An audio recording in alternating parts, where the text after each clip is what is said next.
بسم الله الرحمن الرحيم الحمد لله رب العالمين والصلاة والسلام على سيدنا محمد وآله وصحبه أجمعين أما بعد قد قال الله تعالى في القرآن الكريم وفي محكم تنزيل ولما فصلت العير قال أبوهم إني لأجد ريح يوسف لولا أن تفندون اللهم صل على سيدنا محمد شمس الانبياء بدر المرسلين وخطيب الاولياء وافتخار المتقين تاج الامه شفيع المذنبين شفيعي يوم القيامه الله يا هادي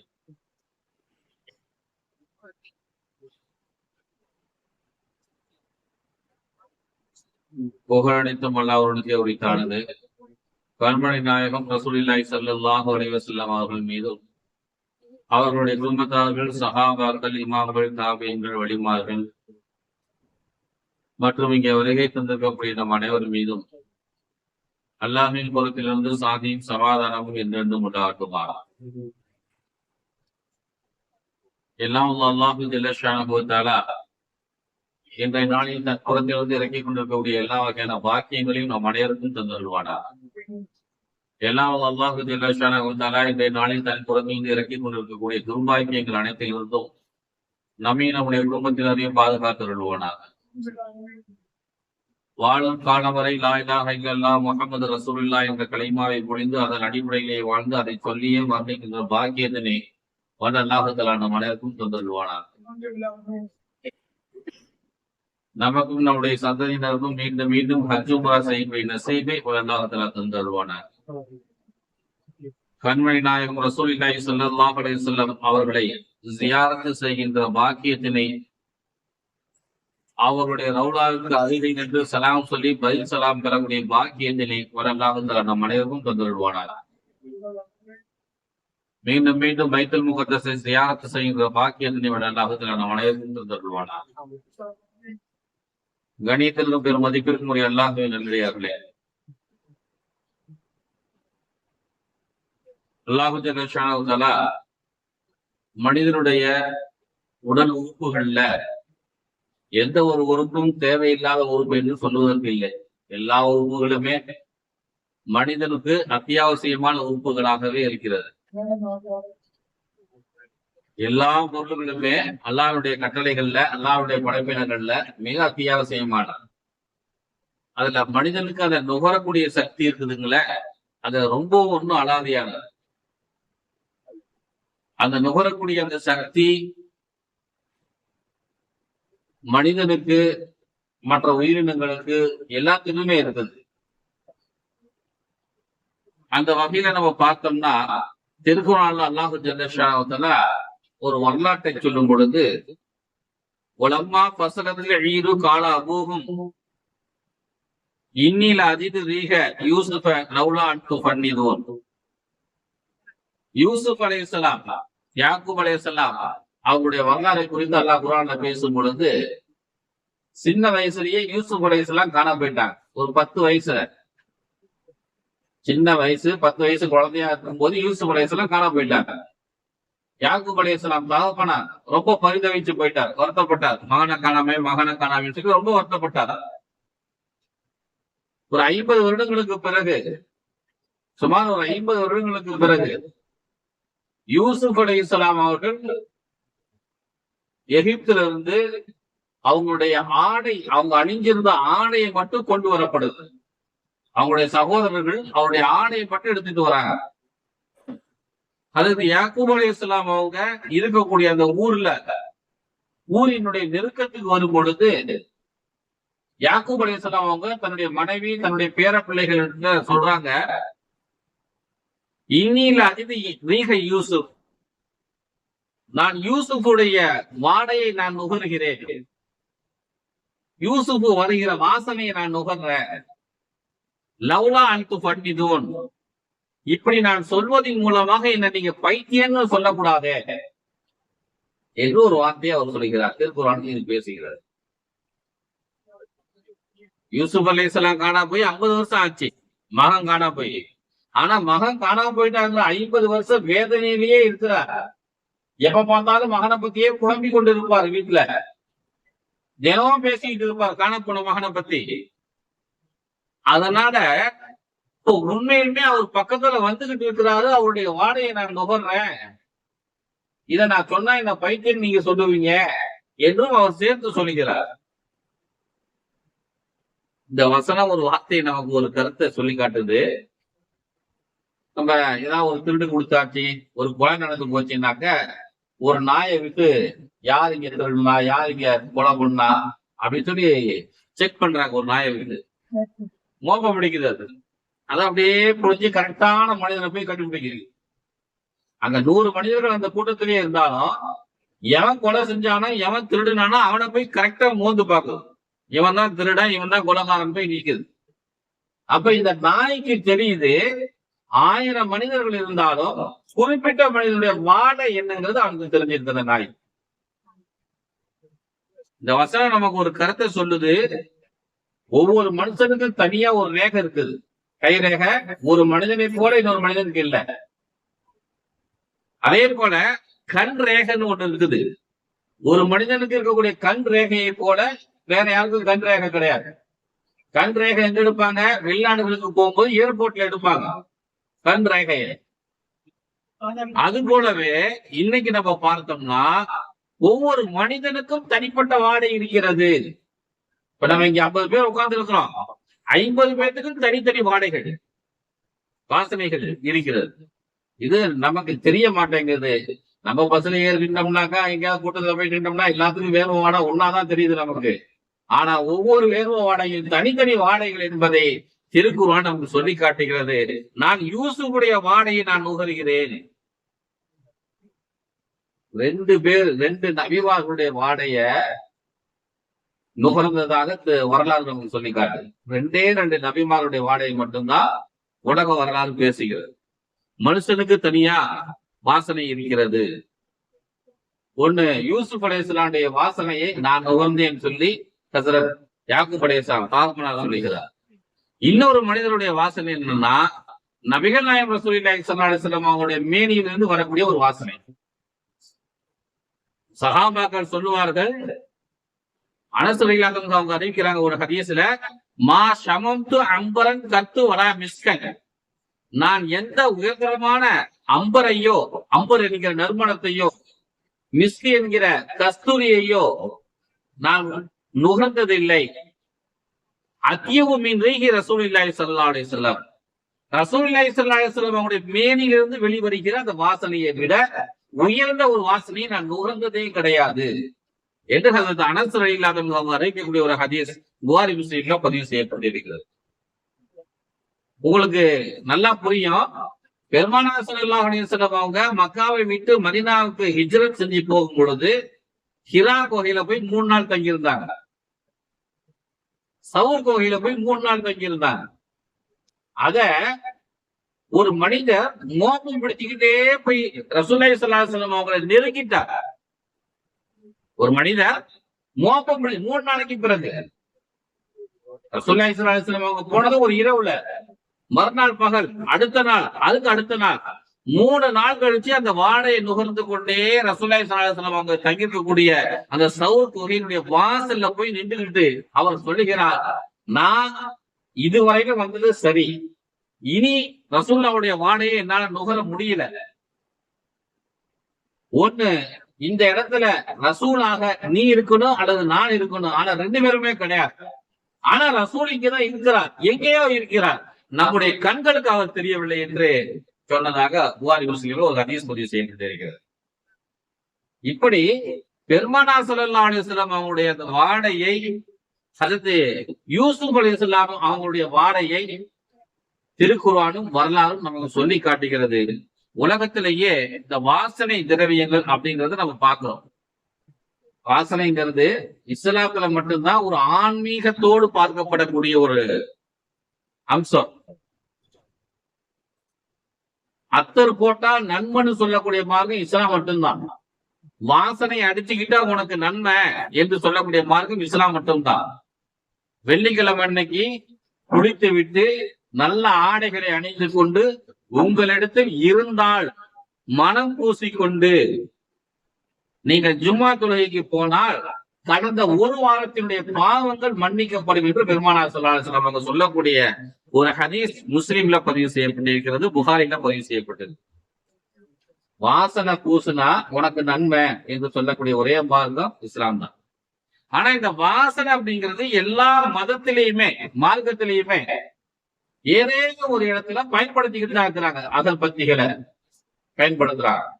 நம்முடைய இஸ்லாம் மார்க்கத்துல நீங்க பார்த்தீங்கன்னா, ஒரு மனிதன் இறந்து போவானேயானால் அவன் மேல ஜனாசா மேல கற்பூரத்தை போடுவாங்க, கற்பூரம் அள்ளி கொட்டுவாங்க, இத்துக்கீர் என்கிற ஒரு பொடி அள்ளி கொட்டுவாங்க. இந்த ரெண்டுமே வாசனை திரவியங்கள். இதை பயன்படுத்தி தான் அந்த ஜனாசாவையே நம்ம அடக்கம் செய்வோம். பெருமானார் ஸல்லல்லாஹு அலைஹி வஸல்லம் அவங்க சொல்லுவாங்க, ஹதீஸ்கள் அறிவிக்கப்பட்டிருக்கிறது, சொர்க்கத்தினுடைய மண் கஸ்தூரியால் நிரப்பப்பட்டிருக்கும். கஸ்தூரிங்கிறது ஒரு மானினுடைய வயிற்றிலிருந்து கிடைக்கக்கூடிய ஒரு அழுக்கு. ஒரு மானினுடைய வயிற்றிலிருந்து கிடைக்கக்கூடிய ஒரு அழுக்கு. அந்த அழுக்கு அவ்வளவு சுகமான வாசனையை தரக்கூடிய ஒரு உயர்தரமான திரவியம். முன்னெல்லாம் அது சாதாரணமா எல்லா கடைகள்லையும் கிடைக்கும். இப்ப அது நல்ல பொருளாக ஒரிஜினல் பொருளாக நம்ம கிடைக்கிறது கிடையாது. பெருமானார் ஸல்லல்லாஹு அலைஹி வஸல்லம் அவங்க சொல்லுவாங்க, சொர்க்கத்தில் இருக்கக்கூடிய அனைத்து சொர்க்கவாசிகளுடைய வியர்வையும் கஸ்தூரி மனத்தில் அது கமழும். சொர்க்கத்தில் இருந்தாலும் நமக்கு வேர்வை வரும். நம்ம எல்லாருமே சொர்க்கத்தில் இருந்தாலும் நமக்கு வேர்வை வரும். ஆனா அந்த வேர்வை எப்படி இருக்கும்? கஸ்தூரி மனம் கமழும் என்று பெருமானார் ஸல்லல்லாஹு அலைஹி வஸல்லம் சொல்லக்கூடிய ஒரு ஹதீஸ் புகாரில பதிவு செய்யப்பட்டிருக்கிறது. முஸ்னத் அஹ்மதுல ஒரு ஹதீஸ், சொர்க்கத்துக்குன்னு ஒரு வாசம் இருக்குது. நம்ம பள்ளியாசல்ல ஒரு பத்தி கொளுத்தி வச்சுட்டா ஒரு வாசனை அடிக்குது. நம்ம காருக்குள்ள ஒரு ஸ்ப்ரே அடிச்சு வச்சிருக்கோம், அதை திறந்தோட வாசனை அடிக்குது. அது போல சொர்க்கத்துக்குன்னு ஒரு வாசனை இருக்குது. அந்த வாசனை சொர்க்கத்துக்கு போகிறதுக்கு 500 கிலோமீட்டருக்கு முன்னாலேயே அந்த வாசனை உங்களுக்கு தெரியும். 500 கிலோமீட்டருக்கு இந்த பக்கமாக இருக்கும் பொழுதே சொர்க்கம் இன்னும் 500 கிலோமீட்டர்ல இருக்குது என்று நாம் சொல்லிவிடலாம். அந்த அளவுக்கு அந்த வாசனை நம்மை தேடி வரும் என்று பெருமானார் ஸல்லல்லாஹு அலைஹி வஸல்லம் சொல்றாங்க. அங்கே ஒரு அத்தர் நம்ம போறோம், போட்டுட்டு மோந்து பார்த்தாலே நமக்கு வாசனை தெரிய மாட்டேங்குது. சில அத்தர்கள் இருக்குது, போட்டுட்டு 3 நாள் ஆனாலும் போக மாட்டேங்குது. இப்படியும் பாக்குறோம். அப்ப அது காரணம் 3 நாள் அப்படின்னாக்க நமக்கு 72 மணி நேரம் அந்த அத்தர் இருந்துகிட்டே இருக்குதுன்னு அர்த்தம். அததான் பெருமானார் ஸல்லல்லாஹு அலைஹி வஸல்லம் சொல்றாங்க, 500 கிலோமீட்டர் தொலை தூரத்துக்கு உங்களுக்கு அந்த வாசனை, சொர்க்கத்துடைய வாசனை உங்களுக்கு வந்து சேரும் என்பதாக சொல்லுகிறார்கள். ஆகவே அன்பார்ந்த அல்லாஹ்வின் நல்லடியார்களே, இஸ்லாத்துல வாசனை என்பது ஒரு அம்சம், முக்கியமானது, ஆன்மீகம் பரப்பக்கூடியது, நன்மையை தரக்கூடியதாக நாம் பார்க்கிறோம். சமீபத்துல ஒரு ஃபுட்பால் வீரர் ஒரு வருஷத்துக்கு 1500 கோடி ரூபாய் 2000 கோடி ரூபாய் சம்பாதிக்கிறார். 2000 கோடி ரூபாய்க்கு மேல சம்பாதிக்கிறார் ஒரு ஃபுட்பால் வீரர். எல்லாம் கால்பந்தாட்டம் விளையாட்டு உலக நாடுகள்ல நடந்து கொண்டிருக்கிறது இல்லையா? அந்த கால்பந்தாட்ட விளையாட்டு வீரர்கள்ல ஒருத்தருக்கு ஹார்ட் அட்டாக் வந்துருச்சு சமீபத்துல, ஒரு 3 மாசத்துல. அவர் கொண்டு போய் ஹாஸ்பிட்டல்ல சேர்த்திருக்கிறார். ஹார்ட் அட்டாக் வந்துச்சு, அதை சரி பண்ணிட்டாங்க. மைல்டு அட்டாக் தான், வெளியே வந்துட்டாரு. அவர்தான் பெரிய வருஷத்துக்கு 2000 கோடி ரூபாய் சம்பாதிக்கிறாங்க. ஒரு நாளைக்கு 3 கோடி ரூபாய் 4 கோடி ரூபாய் செலவழிச்சாங்க கூட மிச்சம் இருக்குமே. இப்ப அவர் என்ன யோசிக்கிறாரு? நான் தேர்ந்தெடுக்கப்பட்ட உணவு வகைகளை சாப்பிடுகிறேன், தேர்ந்தெடுக்கப்பட்ட ஆடைகளை நான் உடுத்துறேன், நல்ல தண்ணியை நான் குடிக்கிறேன், நான் ரொம்ப உடற்பயிற்சி செஞ்சுக்கிறேன். விளையாட்டு வீரர் இல்லையா, உடற்பயிற்சி செஞ்சுக்கிட்டு இருக்கிறேன். என்னுடைய உடம்பை நான் அவ்வளவு கண்ணுங்கிறதுமா கவனமா நான் பாத்துக்கிறேன். எனக்கு எப்படி இந்த ஹார்ட் அட்டாக் வந்துருச்சு? எனக்கு எப்படி இந்த ஹார்ட் அட்டாக் வந்துச்சு? ஏன் வந்துச்சு? இதுக்கு வர்றதுக்கு காரணம் என்ன என்று தன்னுடைய மருத்துவ குழுவினரிடத்துல சொல்லி தன்னுடைய ரத்தத்தை கொடுத்து அதுக்கு தேவையான ஆராய்ச்சிக்கு தேவையானவைகள் எல்லாம் கொடுத்து ஆய்வு செய்ய சொன்னார். அந்த மருத்துவர்கள் எல்லாமே ஒரு 6 மாத காலமாக அவர்கள் ஆராய்ச்சி பண்ணாங்க. ஆராய்ச்சி பண்ணிட்டு அவங்க கடைசியில கொடுத்த ஆய்வறிக்கை என்னன்னா, உங்களுடைய கார்ல நீங்க அடிக்கக்கூடிய ஸ்ப்ரே இருக்கு இல்லையா, அந்த ஸ்ப்ரேவை நுகர்ந்ததுனால, தொடர்ந்து நுகர்ந்து வந்ததுனால ஏற்பட்ட ஹார்ட் அட்டாக் அப்படின்னு அறிவிச்சிருக்கிறார். எப்படி ஒரு கார்ல நம்ம ஸ்ப்ரே அடிக்கலாம், காரிலேயே போகாதவங்களுக்கு காருக்குள்ள ஏறினா ஒரே மயக்கமா வருது, தலைவலி வந்துடும். 2 காரணம். அந்த காருக்குள்ள இருக்கக்கூடிய அந்த ஸ்ப்ரே, அந்த வாசனை திரவியம் ஒண்ணு, இன்னொன்னு காற்றோட்டம் குறைவாக இருப்பதனால. இந்த 2 காரணங்களால ஒரு மனுஷனுக்கு தலைவலி வரும். ஆனா அந்த மருத்துவர் குழு என்ன சொல்லுது, இவருக்கு கார்ல அடிச்சிருக்கக்கூடிய இந்த வகையான ஸ்பிரேவின் காரணமாக, அத்தரின் காரணமாக, நறுமணத்தின் காரணமாக தான் இவருக்கு ஹார்ட் அட்டாக் ஏற்பட்டிருக்குது என்று ஒரு ஆய்வறிக்கை சொல்லி காட்டுறாங்க. எதுக்காக வேண்டி சொல்றேன் அப்படின்னா, நம்ம வாசனை தான் நல்லா இருந்தா அதுக்கு பேர் வாசனை, நல்லா இல்லை என்றால் அதற்கு பேர் நாற்றம். நாற்றத்தை ஆட்டோமேட்டிக்கா நம்ம ஒதுக்கி விட்டுருவோம், அதை தூரமா போயிடுவோம், நம்மளே தூரமா போயிடுவோம். ஆனா வாசனையா இருந்தா அதை நம்ம நுகரும். இந்த வாசனைகள்ல கூட சில வாசனை என்ன செய்யும், நமக்கு பிடிக்கும். சில வாசனை கொமட்டும், உடம்புல போட்டா அரிக்கும், ஒவ்வாமைகள் ஏற்படும், தலைவலி வரும், ஆஸ்துமாக்கள் வரும், வாந்தி வரும் சில பேருக்கு. இப்படிப்பட்ட பிரச்சனைகள் எல்லாம் கூட நம்ம பார்க்கலாம். ஆகவே அன்பார்ந்த அல்லாஹ்வின் நல்லடியார்களே, வாசனை என்பது அல்லாஹ் ஜல்ல ஷானஹு தான் நமக்கு கொடுத்திருக்கக்கூடிய ஒரு பெரிய அற்புதங்களில் ஒன்று. பெருமானார் ஸல்லல்லாஹு அலைஹி வஸல்லம் அவங்க சொல்லுவாங்க, இந்த ஹதீஸ் அனஸ் ரலியல்லாஹு அன்ஹு அவங்க அறிவிக்கிறாங்க, குப்பிப இலைய மின் தீனிக்கும் நிசாவத்தி, எனக்கு உலகத்திலேயே 2 ரொம்ப பிடிக்கும். ஒண்ணு வாசனை திரவியங்கள், 2வது பெண்கள். ஆனா இந்த 2ல கூட இந்த 2ஐயும் தாண்டி என்னுடைய பெரும் மகிழ்ச்சி என்பது தொழுகையில் தான் இருக்கிறது. எனக்கு 2 பிடிக்கும். ஒண்ணு வாசனை திரவியம், 2வது பெண்கள். ஆனா இதையெல்லாம் தாண்டி எனக்கு சந்தோஷமும் மகிழ்ச்சியும் பேரன்பையும் பெருமகிழ்ச்சியும் தரக்கூடியது தொழுகை தான் என்று பெருமானார் ஸல்லல்லாஹு அலைஹி வஸல்லம் சொல்றார். மற்றொரு ஹதீஸ்ல ரசூலுல்லாஹ் சொல்லுவாங்க, உங்களுக்கு வாசனைகள், வாசனை திரவியங்கள், மலர் மாலைகள், வாசனையாக இருக்கக்கூடிய எது கொடுக்கப்பட்டாலும் அதை நீங்கள் மறுக்க வேண்டாம். அதனாலதான் மாப்பிள்ளைக்கு என்ன செய்வாங்க, மாலை போடுவாங்க, மல்லிகைப்பூலாம் போடுவாங்க, கையில கட்டுவாங்க, சுன்னத்து.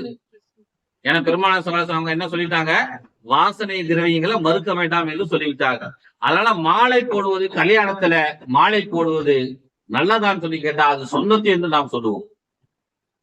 பெருமானார் ஸல்லல்லாஹு அலைஹி வஸல்லம் மனைவியார் ஆயிஷா ரலியல்லாஹு அன்ஹா அவங்க சொல்றாங்க, நானும் ரசூலுல்லாஹி ஸல்லல்லாஹு அலைஹி வஸல்லம் அவங்களும் ஹஜ்ஜிக்கு போனோம். அந்த ஹஜ்ஜிக்கு புறப்படுறதுக்கு முந்தின நாளே ரசூலுல்லாஹி ஸல்லல்லாஹு அலைஹி வஸல்லம் அவங்க அணியக்கூடிய இஹ்ராம் உடைய உடையில் நான் அத்தரை தேய்த்து வைத்து விட்டேன். விதமான அத்தரை மிஸ்க நான் தேய்ச்சி வச்சுட்டேன். பெருமானார் ஸல்லல்லாஹு அலைஹி வஸல்லம் அவங்க மறுநாள் அன்னைக்கு ஹஜ்ஜிக்கு போகும்போது அந்த உடையை எடுத்து உடுத்தி கொண்டார்கள். போன உடனே எப்படி இருக்கும், நல்ல நறுமணமாக இருந்தது. பொதுவாகவே இஹ்ராம்ல இருக்கும் பொழுது அத்தர் பூசக்கூடாது. இஹ்ராம் கட்டிக்கிட்டு நியத்து வச்ச பிறகுதான் அத்தர் பூசக்கூடாது. ஆனா ஏற்கனவே அத்தர் பூசின இஹ்ராம் ஆடை அணியலாமா என்று கேட்டால் அணியலாம், அது தவறு கிடையாது. ஆயிஷாமா தொடர்ந்து சொல்லுகிறார்கள், பெருமானார் ஸல்லல்லாஹு அலைஹி வஸல்லம் அவங்க ஹஜ்ஜை முடிச்சிட்டு ஹஜ்ஜினுடைய தவாஃப் இஃபாதாவை செய்ய வரும் பொழுது சாதாரணமான ஆடையில ரசூலுல்லாஹி ஸல்லல்லாஹு அலைஹி வஸல்லம் காபத்துல்லாஹ்க்கு வந்தாங்க. அப்ப வரும் பொழுது நான் பெருமானார் ஸல்லல்லாஹு அலைஹி வஸல்லம் அவங்களுக்கு அத்தர் பூசி விட்டேன். தவாஃப் செய்யறதுக்கு முன்னால அத்தர் பூசி கொள்வது முஸ்தஹப் என்று ஒரு சட்டம் இருக்கிறது. இப்படி பெருமானார் ஸல்லல்லாஹு அலைஹி வஸல்லம் அவங்களுடைய வாழ்க்கையில நம்ம பார்த்தோம்னா அவ்வளவு அழகாக தன் வாழ்நாள் முழுவதையும் மனத்தால் தன்னுடைய வாழ்க்கையை அழகாக்கி இருக்கிறார்கள் என்று ஹதீசுகள் அறிவிக்கப்படுகிறது. திருமதியில ஒரு ஹதீஸ் பதிவு செய்யப்பட்டிருக்கிறது, ஆண்கள் நிறமில்லாத அத்தரை பூசிக்கொள்ளுங்கள். நிறம் இல்லாத அப்படியே பூசினாக்க என்ன செய்யணும், அந்த நிறம் ஒட்டிக்க கூடாது. மஞ்சள் கலரு, சிவப்பு கலரு, பச்சை கலர் எல்லாம் எடுக்கக்கூடாது, அப்படியே எடுத்து பூசிங்க. பெண்களாக இருந்தால் நிறமுள்ள அத்தரை பூசிக்கொள்ளுங்கள், வாசனை கொஞ்சம் கம்மியா இருக்கட்டும். ஆண்கள் பூசுவதில் வாசனை அதிகமா இருக்கட்டும், நிறம் கம்மியா இருக்கட்டும். பெண்கள் பூசுவதில் நிறம் அதிகமா இருக்கட்டும், வாசனை கம்மியாக இருக்கட்டும் என்று பெருமானார் ஸல்லல்லாஹு அலைஹி வஸல்லம் சொல்றாங்க. ஒரு ஹதீஸ்ல ரசூலுல்லாஹ் சொல்லுவாங்க, பெண்கள் அத்தர் பூசிக்கொண்டு வெளியே சென்றால் அவர்கள் இந்தந்த மாதிரி பெண்கள் என்று நான் கருதுகிறேன் என்று ரசூலுல்லாஹி ஸல்லல்லாஹு அலைஹி வஸல்லம் சொல்றாங்க. பெண்கள் வந்து அதிகமா வாசனை தரக்கூடிய வாசனை திரவியங்களை பூசிக்கொண்டு வெளியே செல்லக்கூடாது, வெளியே தான் போகக்கூடாது, வீட்டுக்குள்ள இருக்கலாம். அதிகமா வாசனை தரக்கூடியது, மைல்டா தரக்கூடிய வாசனைகளை பூசிக்கொண்டு எங்கு வேண்டுமானாலும் செல்லலாம். இது மார்க்கம் நமக்கு அனுமதிக்குது. அந்த ஹதீஸினுடைய தொடர்ச்சியில அந்த ஹதீஸ் அறிவிக்கக்கூடிய அபூ தர்தா ரலியல்லாஹு அன்ஹு அவங்க சொல்லுவாங்க, பெருமானார் ஸல்லல்லாஹு அலைஹி வஸல்லம் அவங்க அதிகமா வாசனை தரக்கூடிய அத்தரை பயன்படுத்தக்கூடிய பெண்களை நான் விபச்சாரி என்று கருதுகிறேன் என்று அந்த ஹதீஸ்ல வரும். அபூ தர்தா ரலியல்லாஹு அன்ஹு அவங்க தான் இந்த கதாவ கதா, ரசூலுல்லாஹ் சொன்ன வார்த்தை கதாவ கதா, அந்த பெண்கள் கொஞ்சம் ஒரு முன்ன பின்ன இருப்பாங்க என்று ரசூலுல்லாஹ் சொல்லி இருக்கிறாங்க. அந்த முன்ன பின்ன இருப்பாங்க என்கிற அந்த வார்த்தைக்கு அபூ தர்தா ரலியல்லாஹு அன்ஹு அவங்க விபச்சாரி என்கிற அந்த வார்த்தையை பயன்படுத்துறாங்க. ஆனா இது சரியான வார்த்தையான்னு சொல்லி கேட்டா கிடையாது. வாசனை திரவியங்களை பயன்படுத்தக்கூடிய பெண்கள் விபச்சாரிகள் சொல்லலாமா? சொல்லக்கூடாது. அதை நம்ம என்ன செய்யணும், அந்த பிறரை ஈர்க்கக்கூடிய, கவனத்தை ஈர்க்கக்கூடிய அந்த வாசனைகளை பெண்கள் உடுத்தக்கூடாது.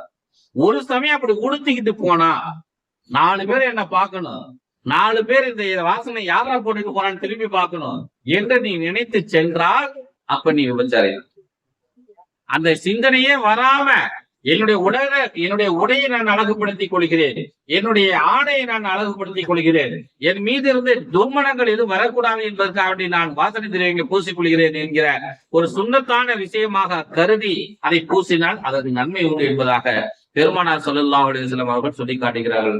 ஆகவே அன்பார்ந்த அல்லாஹ்வின் நல்லடியார்களே, வாசனை திரவியங்கள் இஸ்லாமிய மார்க்கத்தில் முக்கியமான ஒரு இடத்தை பெற்று இருக்கிறது. நம்ம பள்ளியாசல்ல கூட பாக்கலாம், வாசலையை நம்ம 2 பக்கம் வச்சிருக்கோம், 2 சுன்னத்து. நம்ம கூட ஹஜ்ஜிக்கு வந்த ஒரு ஹாஜிமா ஒருத்தங்க இருந்தார், டாக்டர் நெஹ்ருனிசான்னு சொல்லி. அவங்க ஒரு 2 லிட்டர், சும்மா 2 லிட்டர் 4 வகையான அத்தர்களை கொடுத்து அதற்கு பள்ளியாசல வாரம் வைங்க அப்படின்னு ஒரு விலை உயர்ந்த அத்தர் எல்லாமே கொண்டு வந்து கொடுத்தா, வாரம் பள்ளியாசல என்ன செய்ய வச்சுக்கிட்டாரு, எல்லாரும் வரவங்க எல்லாருமே பூசுறாங்க. இது ஒரு சுன்னத்து. அத்தர் பூசுறதுங்கிறது ஒரு சுன்னத்தான ஒரு செயல். ஆனா அது நன்மை மிக்க செயல் என்பதை நாம் புரிந்து கொள்ள வேண்டும். நபிகள் நாயகம் ரசூலுல்லாஹி ஸல்லல்லாஹு அலைஹி வஸல்லம் அவங்களுடைய காலத்துல முஸஅப் இப்னு உமைர் ரலியல்லாஹு அன்ஹு அவர்கள் இருந்தார். ஆரம்ப காலத்திலே ஒரு முஸ்லிமானவர், மிகப்பெரிய கோடீஸ்வரர், மக்காவில் இருந்த கோடீஸ்வரர்களையே நம்பர் 1 கோடீஸ்வரர்னு சொல்லலாம். மிகப்பெரிய கோடீஸ்வரர். இவங்களுடைய அம்மா சுன்னாஸ் பின்த் மாலிக் அப்படின்னு சொல்லி இவங்க அம்மா அந்த ஊர்லயே செல்வாக்கு மிக்க பெண்மணி. ஒரு முதலமைச்சர் பெண்மணி எப்படி இருப்பாங்க, அந்த மாதிரி ஒரு செல்வாக்கு மிக்க ஒரு பெண்மணி சுன்னாஸ் பின்த் மாலிக். அவங்களுடைய மகன் தான் முஸஅப் இப்னு உமைர் ரலியல்லாஹு அன்ஹு. ஆரம்பத்திலே இஸ்லாத்துக்கு வந்துட்டார். அவர் இஸ்லாத்துக்கு வர்றதுக்கு முன்னால் அவர் எப்படி இருப்பார் என்று ஹஜ்ரத் உமர் ரலியல்லாஹு அன்ஹு சொல்றாங்க, மக்காவிலேயே மிக அழகா ஸ்டைலா தலை சீவுறவர் அவர் தான். அழகா தலைமுடி வச்சிருப்பார். மக்காவிலேயே மென்மையான ஆடைகளை அணிபவர் அவர் தான். மக்காவிலேயே ஆக செல்வ செழிப்பான மனிதர் அவர் தான். மக்காவிலேயே ஒரு நாளைக்கு 2 நேரம் ஆடைகளை மாற்றுகிறவர் அவர் தான். காலையில ஒரு ட்ரெஸ், மாலையில ஒரு ட்ரெஸ். மக்காவிலேயே காலையில ஒரு அத்தர், மாலையில ஒரு அத்தர் போடுகிறார் அவர் தான் என்று இப்னு ஹிஷாம்ல இவருடைய வரலாறு எழுதுறார். உமர் ரலியல்லாஹு அன்ஹு அவங்க சொல்றாங்க இந்த வார்த்தை. இப்படிப்பட்ட ஒரு மனிதர் ஆரம்ப காலத்துல இஸ்லாத்துல இணைஞ்சதுனால அவங்களுடைய அம்மா சுன்னாஸ் பின்த் மாலிக் அதுல விருப்பம் இல்ல. அந்த அம்மா மகனை பிடிச்சி வீட்டுல அரண்மனையில ஒரு ரூம்ல போட்டு அடைச்சி வச்சுட்டார். ஆடைகள் எல்லாம் கலைஞ்சு மகன் அங்கேயே கிடந்தார். தினம் அவங்க அம்மா வந்து சாப்பாடு கொடுத்துட்டு கேட்கும், இஸ்லாத்தை விட்டுறியா, ரூம் விட்டு வெளியே விடுற? இல்லவா, நான் விடல. தினம் காலையில ஒருத்தர் மாலையில ஒருத்தர் அவங்க அம்மா கேட்டுக்கிட்டே இருப்பாங்க, நான் இஸ்லாத்தை விட்டு வெளியே வர மாதிரி இல்லை. அப்ப நீ ரூமுக்குள்ளேயே கிடையாது. ரூமுக்குள்ளேயே பல மாதங்கள் அடைந்து கிடது. கடைசியில அந்த அம்மாவுக்கு தான் மனசு இல்லாம மகனை திறந்து விட்டார். சரி, வெளியே போ, வா, என்ன செய்யறது என்று மகனை திறந்து விட்டார். மகனை திறந்து விட்டதுமே பெருமானார் ஸல்லல்லாஹு அலைஹி வஸல்லம் அவங்களை வந்து அவர் சந்தித்தார். பெருமானார் ஸல்லல்லாஹு அலைஹி வஸல்லம் சொன்னாங்க, எதுக்கு நீ இங்க இருந்துகிட்டு இருக்கிற, மதீனாவுக்கு போயிடு, அங்க போய் மக்கள் இஸ்லாத்தின்பால் அழை என்று சொல்லி பெருமானார் ஸல்லல்லாஹு அலைஹி வஸல்லம் அவங்க முஸஅப் பின் உமைர் ரலியல்லாஹு அன்ஹு அவங்களை மதீனாவுக்கு அனுப்பி வச்சாங்க. மதீனாவுக்கு போன பிறகு பல ஆயிரக்கணக்கானவர்களே அவர் தான் முதலில் இஸ்லாத்தில் இணைத்தவர். மதீனாவுக்கு முதல்ல ஹிஜ்ரத் செஞ்சு போனவரும் இவர் தான். உஹது யுத்தத்துல இவர் கொலை செய்யப்பட்டு விட்டார். உஹது யுத்தத்துல இவர் கொலை செய்யப்பட்டு விட்டார். இவருடைய ஜனாசாவுக்கு பெருமானார் ஸல்லல்லாஹு அலைஹி வஸல்லம் அவங்க தனியாக நின்று ஒரு முறை ஜனாசா தொழுகை வச்சுட்டு அந்த கபர் குழியில அடக்கம் செய்யும் பொழுது அவருக்கு கஃபன் துணி போர்த்தி அடக்கம் செஞ்சுட்டார். அடக்கம் செய்யும் பொழுது அந்த கஃபன் துணி இருக்குதுங்களே, தலைக்கு போட்டா கால் வெளியே தெரியுது, காலை இழுத்து விட்டோம்னா தலை வெளியே தெரியுது. மக்காவுல எப்படி வாழ்ந்தவர் இவரு? காலையில ஒரு ட்ரெஸ், மாலையில ஒரு ட்ரெஸ். இவரை விட பெரிய பணக்காரர் யாருமே கிடையாது. காலையில ஒரு அத்தர், மாலையில ஒரு அத்தர். இப்படி செல்வாக்கோடு வாழ்ந்த ஒரு பெரிய மாமனிதர் இறந்து போன பிறகு கால போத்துவதற்கு துணி இல்லை, அல்லது தலையை போத்துவதற்கு துணி இல்லை. அப்படிப்பட்ட ஒரு நிலையில பெருமானார் ஸல்லல்லாஹு அலைஹி வஸல்லம் அந்த காட்சியை பார்த்துட்டு அவர்களுடைய கண்கள் இருந்து கண்ணீர் தார தாரையாக வடிகிறது. மௌனமாக அழுது விட்டு பெருமானார் ஸல்லல்லாஹு அலைஹி வஸல்லம் சொன்னாங்க, அவருடைய தலையில துணியை போட்டுடுங்க, அவருடைய கால் மாட்டுல இத்துக்கீர் என்கிற வாசனைக்குள்ளை போட்டு நிரப்பி வைத்து விடுங்கள் என்று பெருமானார் ஸல்லல்லாஹு அலைஹி வஸல்லம் சொல்றாங்க.